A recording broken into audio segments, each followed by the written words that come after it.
நீ நான் காதல் சீரியலில் அடுத்த வாரம் என்ன நடக்க போகுது அப்படிங்கிறத பார்க்கலாம்.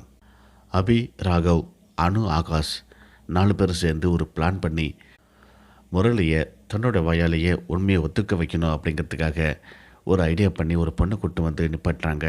அந்த பொண்ணும் மாமா மச்சான் அப்படின்னு சொல்லிட்டு முரளியை பார்த்து பேச ஆரம்பிக்குது.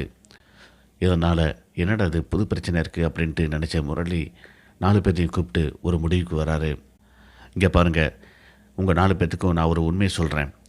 நீங்கள் நினைக்கிற மாதிரி எனக்கு மெமரி லாஸ் இல்லை. மெமரி லாஸ் வந்த மாதிரி நான் நடிச்சிட்ருக்கிறேன். இதை உங்ககிட்ட ஓப்பனாக சொல்லிட்டேன். இதனால் உங்களால் எதுவுமே பண்ண முடியாது. என்ன வேணாலும் பண்ணிக்கிங்க பார்ப்போம் அப்படின்னு சொல்லிட்டு சவால் வர்ற மாதிரி பேசிட்டு போகிறாரு.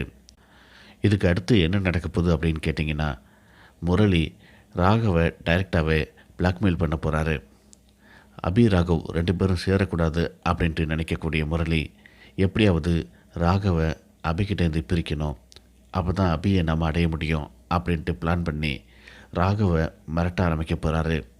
எதை சொல்லி மிரட்ட போகிறாரு அப்படிங்கிறத வெயிட் பண்ணி பார்க்கலாம். தேங்க்ஸ் ஃபார் வாட்சிங்.